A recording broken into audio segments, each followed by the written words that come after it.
নমস্কার বন্ধুরা, দেখুন সাজুগুজু করে রেডি হয়ে গেছি। কোথায় যাব? চলুন। যাব হচ্ছে একটা মন্দিরে, সিদ্ধেশ্বরী মন্দির, হালিশহরের বলদেঘাটায় আছে।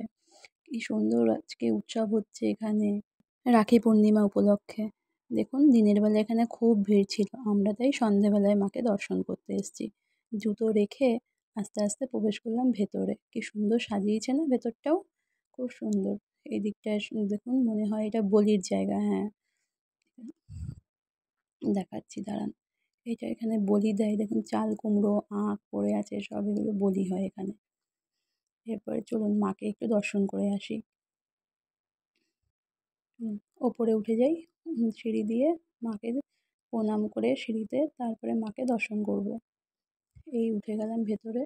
দেখুন মাটা দেখতে কি সুন্দর, ছয় ছোট্ট, সুন্দর দেখতে লাগছে না? মাকে কি সুন্দর সাজিয়েছে, আসলে কাছ থেকে তো তোলা যায় না। আমার মেয়েও তাই পড়েছে ভিডিও তুলতে। প্রণাম নিও মা আমার, সবাইকে ভালো রেখো। দেখুন কত রাখি ঝুলছে। এই হচ্ছে পুরো মন্দিরটা। ওই দেখুন বাইরেটা। চলুন এবার একটু ভোগ খাই। চলে এসেছি ভোগ নিতে। এখানে দিনের বেলায় সবাইকে বসিয়ে খাইয়েছে, এখন সবাইকে বাটি বাটি করে দিচ্ছে। পাশে বসে আমরা একটু ভোগ খেয়ে নিলাম।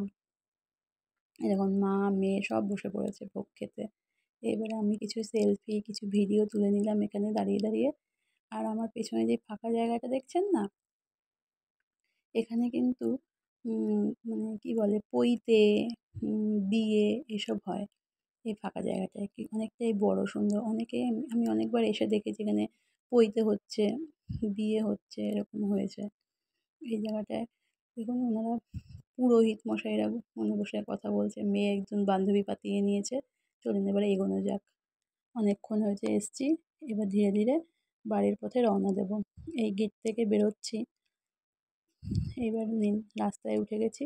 এবার ধীরে ধীরে বাড়ির দিকে রওনা দিলাম। আজকের মতো এখানেই টাটা। সবাই ভালো থাকবেন, সুস্থ থাকবেন এবং সবাইকে ভালো রাখবেন। টাটা।